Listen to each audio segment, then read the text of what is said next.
The first case to come before the court is State versus Gasser. Is it Gasser? Yes, Your Honor. Each side will have 15 minutes, and the appellant may reserve up to 5. You may proceed.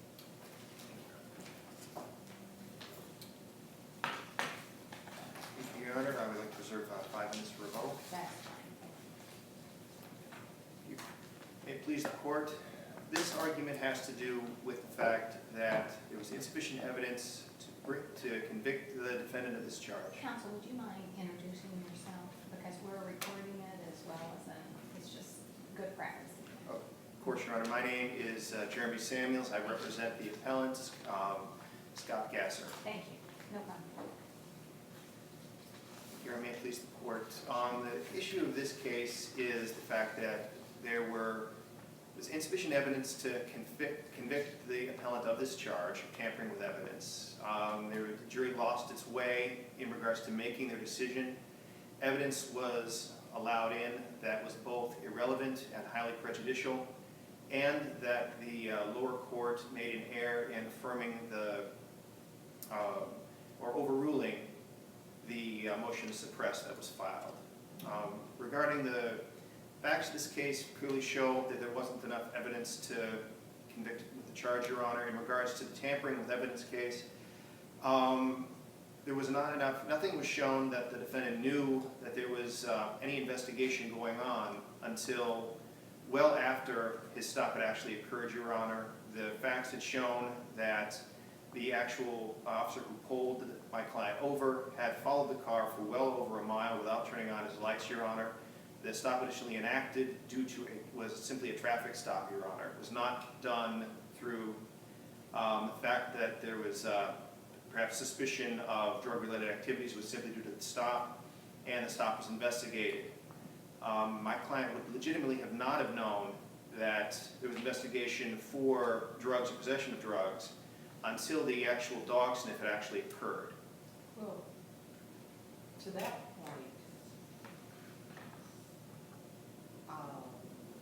it seems to me that there are alternate theories on the state's, city's side, I guess it's the state's side, as to when the tampering may have occurred.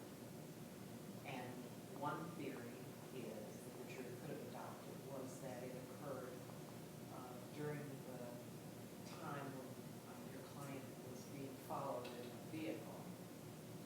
Another theory, though, is it could have occurred when he was at the jail or at the hospital or back at the jail. And so when you talk in terms of whether he was aware of any investigation, clearly at the time that he was placed under arrest, he would have been aware that there was an investigation, correct? Correct, Your Honor. At the time he would have been placed under arrest, he would have been aware there was an investigation. It's before that time that I think he would have been unaware. So if the jury, if this was a jury trial, was it not? Yes, Your Honor. Adopted the theory that the tampering took place after that fact, then that kind of torpedoes your argument. Well, actually, Your Honor, if the jury adopted that fact, I think it would have been because they overlooked the evidence really weighs against that argument adopted by the jury. I mean, when you look at the initial time my client was incarcerated in the jail, there was issues of when he could have disposed of the evidence, Your Honor. At that point, technically he could not. It's established in the transcript that at the time he was at the jail, there was no place for him to dispose of the evidence. There was no toilet actually in his initial incarceration, Your Honor, at the jail cell. You mentioned when he was actually at the hospital as well, Your Honor. At that time, I guess the transcript also bears out, he was inside the hospital room, under guard and observed by an officer, Your Honor. Again, there's no testimony he was ever alone or had the means or opportunity to actually dispose of the evidence itself. When you say dispose of, are you referring to the term that he is said to have used, that he flushed it? Yes, Or- Your Honor. Okay, but does that also take into consideration the possibility of him otherwise concealing? Well, and in this case, Your Honor, again, it's an issue of when would he have actually had the actual time and opportunity to do so. There was never a situation where he was not observed or under guard to some degree. When at the stop itself, when he was in the initial holding cell, he was being questioned. When he was in the hospital, he was observed. Again, even his second stint in the Medina County Jail, Your Honor, he was there and he was escorted in. He was escorted out. The simple timing makes it even impossible. How about the time that he was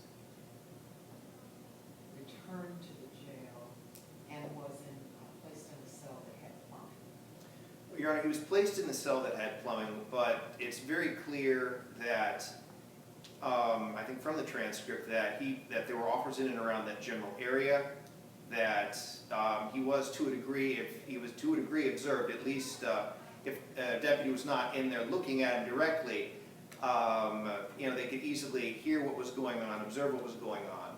And even then, it does not appear from, I think, evidence from the transcript that he was in there for a long period of time. For if there had been any indication he had done or tampered with the evidence, he would have literally had to have taken his clothes off or removed his clothes to a degree, somehow disposed of the evidence, then put his clothes back on. That's not apparent from anything in the transcript, any of the observations of the officers.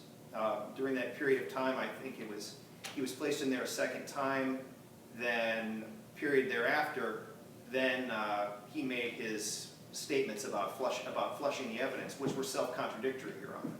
So, what are we to do with those statements?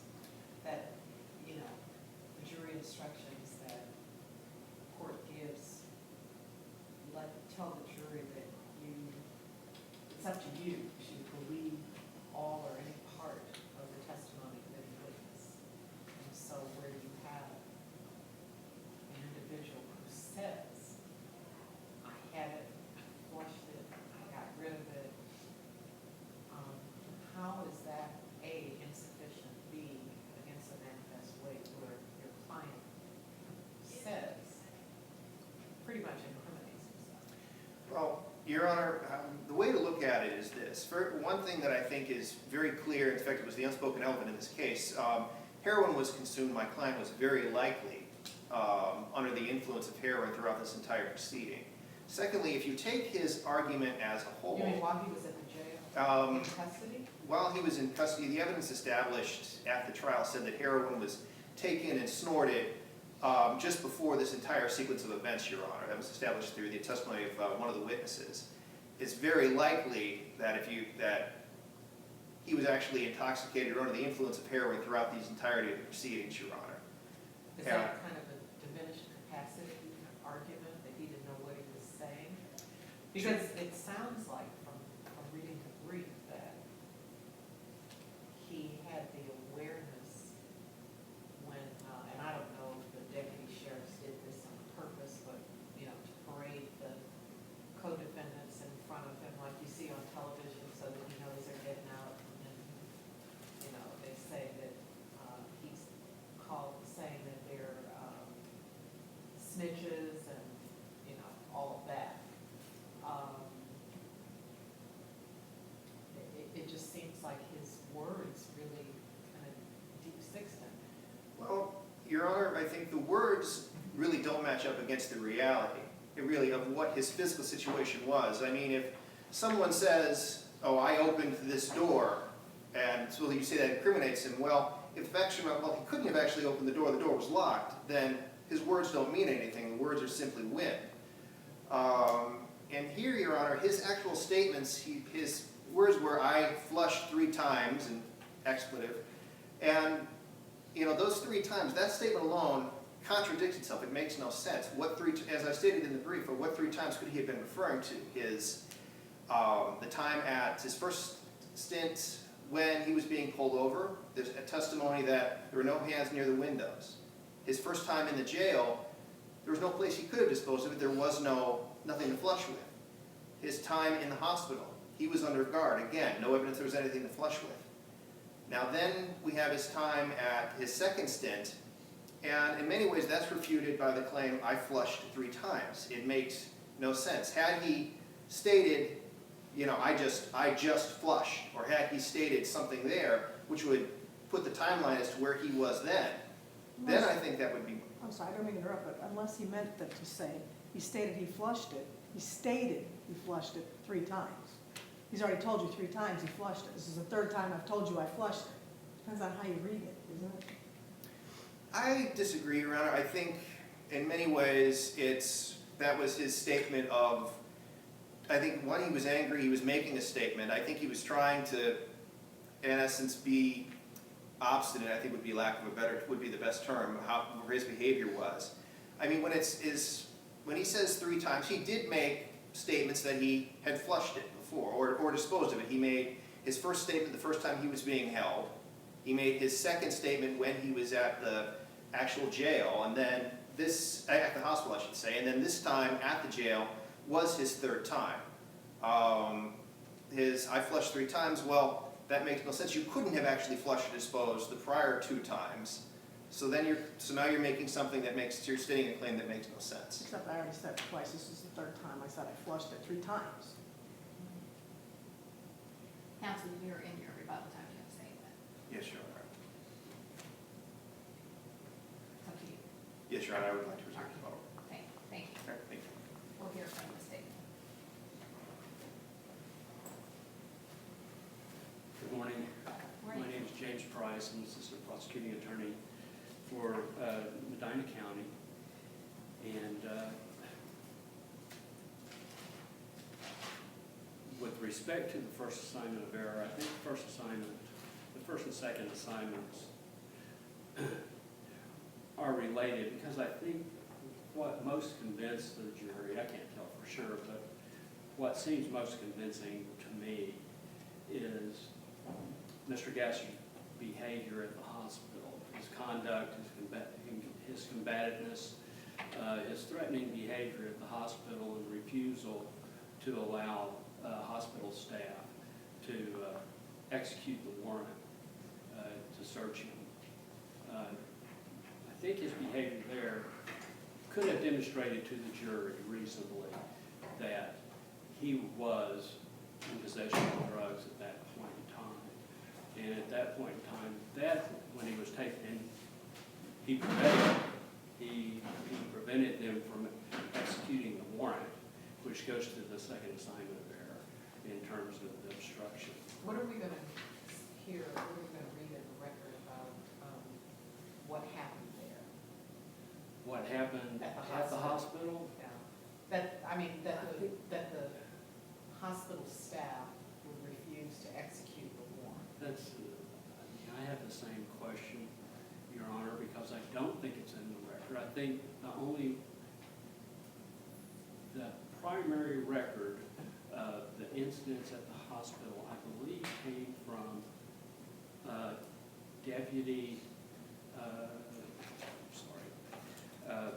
Donato, the same person who transported him.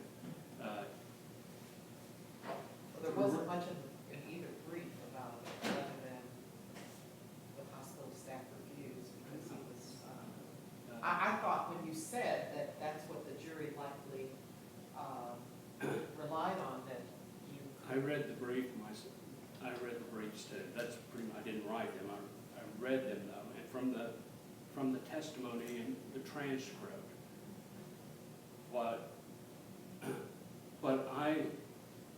came out to me as the most convincing, credible argument was that the jury, believed that he got rid of the drugs when he was returned to jail the second time. When I look at when he was returned to jail, he had access to plumbing at that point. It was the first time he had access to plumbing. So his prior admissions, I can see where the appellant would say that it would be more difficult for him to carry out flushing if there's not any facilities available, obviously. And the first time he had facilities available was when he was returned to jail from the hospital. And I look at that and then look back at what it says happened at the hospital, that he was combative and threatening. And that's really all Well, I have. the other side was saying that even at the jail, he was watched continually. So was there evidence presented that, That he that was they, not. that he was not watched, or there was a flushing sound, or? Not that I see in the record, Your Honor. I think, as you said, Judge Moore, I think that we have to kind of rely on the jury. We can't determine exactly what it was that turned the jury. They convinced them. That seems like the most plausible explanation to me, but it isn't necessarily what, the basis for the decision. This was not raised as an assignment of error or even argued in the appellant's brief, but in reading the briefs, I wondered, because they're of the alternate theories and really the inconclusive evidence of where the secreting of drugs may have happened, is it a concern, or should we be concerned that some of the jurors may have believed that the drugs were tampered with during the car ride, while others did not find him guilty on that theory, but rather thought that it was at the hospital, and then other jurors may have thought, no, there wasn't enough evidence there, but it happened at the jail. Is that a problem for the prosecution? I don't think it is, Your Honor, not unless we poll the jurors and find out exactly what they were thinking. I think that would be interesting to know. But I don't think that's not the law. The jurors make a decision unless it's clearly outside the realm of possibility, just something that's just ridiculous. I think we have to rely or give the fact finder the benefit of the doubt, in each one of these cases. And I mean, he could have been secreting drugs in each instance could have been accurate. I believe when Deputy King saw the movement in the back seat of the vehicle, there's no way to tell what they were doing in the back seat of that vehicle. So, that they may have, the jury may have assumed at that point that yeah, they were trying to stash the drugs, conceal them. When Mr. Gasser said that he had thrown them out the window, he may have thrown them out the window, and the officers were just unable to find them. And when they went back and searched, so I think any of those things could be true. We just don't know what it was that swayed the jury, and if they were unified in their final, determination that, well, I think this is the deciding factor. It'd be interesting to know, but we don't. But that assumes there's sufficient evidence to begin with, because we don't get to a jury determination until we get past the sufficiency argument. Correct. And to me, when I was reading the appellant's brief, he seems to be arguing more along the lines, they can't even prove the heroin existed. Maybe he's just messing with you. And that's why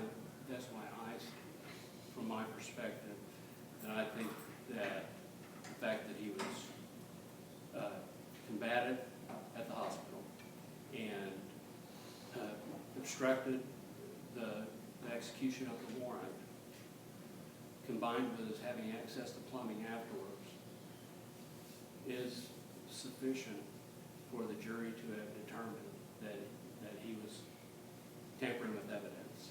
But don't you have to prove the evidence existed? I believe so. Well, That is an element. is an element. I'm sorry. That's okay. There was the I'm sorry. guy in the car there. That's all right. There was the police dog that hit on the car, and there's testimony of a co-defendant Now that there was a testimony of one of his friend, Right. his co-defendant, that yes, they indeed purchased heroin. But I thought he kind of recanted and said, well, I don't know if there was any left, I just assumed, the co-defendant. Right. So In his kind of testimony. He kind of backed up and said, I'm not even sure there's any left, because we were Yeah. snorting it. Correct. And the police officers indicated that he did say that they purchased heroin, they still had heroin. But he was kind of iffy on this, what I'm saying. Yes, he was. So I guess we have to determine if the jury is required to believe all of the evidence, just some of the evidence, or none of the evidence. And I think it's. Well, as my colleague said, the issue is whether there's any there. And I suppose that you could look at it from the standpoint that if he testified that the co-defendant said that he believed that there were drugs left in the car, even if he equivocates, that we have to, in a sufficiency determination, construe the evidence in a light most favorable to the state Yes. for the sufficiency of And as I said, I think the dog hitting on the car in the place where Mr. Gasser was seated, and testimony that was not contested, that they had just purchased heroin. I think it's reasonable for the jury to have come to the conclusion from that they were in possession of heroin, and then on the question of whether or not they had used it all, there was testimony from that co-defendant that his preferred method of using was intravenous use of the heroin. He said that, and he was also asked what Mr. Gasser's preferred method of use was, and he said the same. But I thought the testimony was that when they went to Cleveland and purchased the heroin, that they snorted it. That they snorted it on the way back. But then when he was asked what was his preferred method of use, he said intravenous. So how's that relevant? Well, what that would do, that would tend to dispel their explanation that it was all gone, that they snorted it. That he might have been secreting it so that he could. Yeah, because, I mean, depending on the amount, the amount that they were supposed to have had, was relatively small, physically small, that when you think about that and snorting it, splitting it between 4 people, it becomes a little bit more physically difficult to carry out, whereas intravenous use, you're diluting it, so it's much more, it's much easier to share between 4 people. That would be my explanation. The second assignment of error, I believe, as you said, there is some evidence that he was combative at the hospital, that they didn't execute the warrant, and the reason for that inability to execute the warrant was because hospital staff refused to force him to undergo an X-ray. So, I've read other cases where, I believe, State versus Williams out of Cuyahoga County, where a doctor actually forced, they sedated the defendant in order to pump his stomach for drugs. And the Court of Appeals there said that was reasonable under the circumstances. So I don't know why they didn't, sedate him and just X-ray him. I think they could have. They just didn't. irrelevant and prejudicial evidence during trial. No, the prosecutor obtained evidence regarding the physical characteristics of heroin, the size, which goes to its conceivability. And I believe that, I don't see how that's prejudicial to the defendant in that respect. And it is relevant because it goes to its concealability. Can you speak to Mr. Samuels has not addressed this, but can you speak to the suppression issue about the extending the time for the citation, to accommodate the dogs? Yeah, yes, Your Honor. I think, I guess the seminal case today is Rodriguez,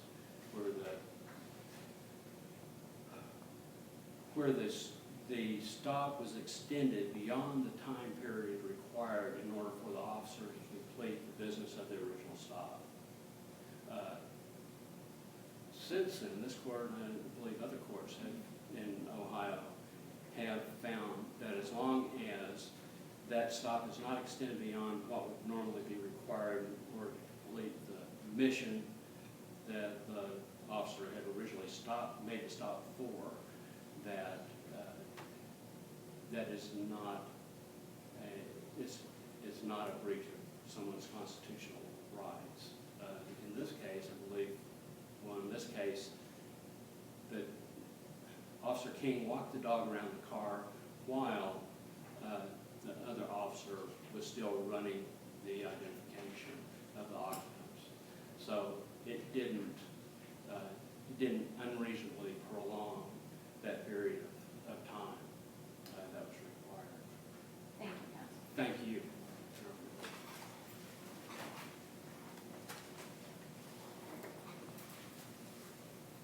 You have about 4 minutes. Thank you, and please the court. First, regarding the existence of the heroin itself, Your Honor, the state did not prove that it existed in the first place to be tampered with. The dog sniff only shows that heroin may have existed in the past, not it actually existing to be tampered with. It's established that heroin was purchased. The testimony from one of the co-defendants stated that they had snorted the heroin, all 4 of the occupants. And there was never any statement really as to how much exactly it was bought, just that how it was used. The statements of the state's argument that the preferred method of use, intravenous, is really irrelevant, Your Honor. They asked how was it used, we snorted it. It was very clear and straightforward. It was what they did at the time. What they prefer to do really is not relevant in this particular case. Well, the one co-defendant did say that he thought there was some left over. Now, he backtracked and said later, I'm not sure there was any left, but he thought there was some left. Right? Well, he did state, from my reading, I believe he said he wasn't sure how much it was, whether there was any left. He didn't see it. I think in regards to that, Your Honor, the important thing to notice is that every single person in that thing, all the co-defendants were searched, the car was searched, everything was gone over with a fine-tooth comb. The area around the car was searched. Nothing was found. It's evidence that the heroin was snorted, it was used, it was not found. The state's argument that his behavior in the hospital shows concealment, I'd say, is also irrelevant, Your Honor. I mean, he was being brought to the hospital for the purposes of, being x-rayed, basically having his body searched via the warrant. All right, yes, he was being belligerent, but that's not necessarily an indication of concealment, Your Honor. There are thousands of defendants who are belligerent. It doesn't necessarily mean they're concealing something. And the fact that the hospital didn't undergo the search isn't evidence of concealment. They could have. They chose not to. As the state has stated, there's been other instances where people have been sedated and then x-rayed and body cavity searched and so on. The hospital chose not to do it. It doesn't mean that it's because that he was carrying things in and around his body. Is it a permissible inference for the court to, or for the jury to have made that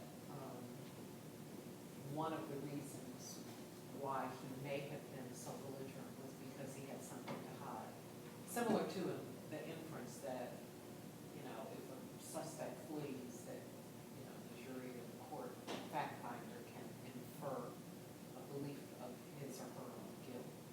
Is a permissible inference, not the only inference. I would say that a person could infer that, Your Honor, but at the same time, again, that inference I think would be outweighed by the sheer hard facts that, you know, nothing was found. What was he actually being taken there to do? And that was to have his body basically violated in the search for something. In regards to the actual evidence itself, or the content and form, the state argues it was not prejudicial and that it was relevant. I argue that it was not. First and foremost, the state's actual question talked initially about secretion, Your Honor. That was, I believe, what was initially objected to by appellant's counsel for the trial, was secretion, so how things can be secreted, and then he made further objections as to size. Your Honor, the reason why that is irrelevant and unduly prejudicial is just because something can be done or is such a way doesn't mean it was actually used in such a way. Again, if, you know, just because heroin can be small doesn't necessarily mean it was small and therefore it could have been secreted, Your Honor. That entire line of questioning was done to bootstrap the fact that they never found anything.